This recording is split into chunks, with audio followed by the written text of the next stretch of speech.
ఇప్పుడు కొత్తగా ఒక చట్టాన్ని తీసుకొచ్చారు. ఆ చట్టం లోపభూయిస్తాం. అది కానొస్తే తమ్ముళ్ళు మీ భూమి మీ పేరుతో ఉండదు. మీ భూములన్నీ కూడా ప్రభుత్వ ఆధీనంలో ఉంటాయి. జగన్మోహన్ రెడ్డి మీ నెంబర్ మారిస్తే మీ జాతకాలు మారిపోతాయి. మరి నిజంగా చంద్రబాబు నాయుడు గారు చెప్తున్న మాట వాస్తవమా? జగన్మోహన్ రెడ్డి గారు నిజంగా భూములు కాజేస్తారా? ఇది పాజిబుల్? నిజంగా ఎవరైనా ముఖ్యమంత్రి భూములన్నీ తీసుకుని అమ్మేసుకోవడం, మార్కెట్ చేసుకోవడం చేయగలరా? 2019లోనే ఇక్కడ పెడుతున్నాను నేను. నీతి ఆయోగ్ అనేటువంటిది ల్యాండ్ టైటిలింగ్ యాక్ట్ అనేది ఒక 250 పేజీల ఒక ప్రతిని ప్రతిపాదిస్తూ ముందరకు తీసుకొచ్చింది. ఏ సీనియర్ అడ్వకేట్ నేను అడగమనండి. చట్టం మేము తెచ్చిందా, బీజేపీ ప్రభుత్వం సజెస్ట్ చేసిందా? దేశం అంతా కాన్సెస్ వచ్చిన తర్వాతే చేస్తామన్న మాట చెప్పలేదా? ఇప్పుడు నీతి ఆయోగ్ ప్రతిపాదించినటువంటిది కేంద్రం ప్రతిపాదించి ధృవీకరించింది.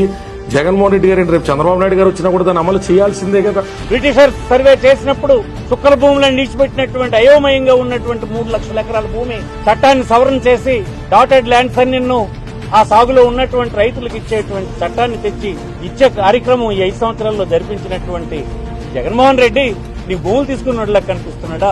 నాకున్న నాలెడ్జ్ లో ఇప్పుడు అదేమి ఇంప్లిమెంట్ చేయట్లేదు. ఎలక్షన్ అయిన తర్వాత కూడా కేంద్రంతో పాటే రాష్ట్రాలు ఇంప్లిమెంట్ చేయాల్సి వస్తారు తప్ప వ్యక్తిగతంగా జగన్మోహన్ రెడ్డి గారు వచ్చేసి కేంద్రంతో నాకు సంబంధం లేదు, మీరు ప్రతిపాదన ఇచ్చారు గట్ట ముసాయిదా బిల్లు ఆధారితంగా నేను చేస్తాను అని చెప్పే అవకాశాలు తక్కువ.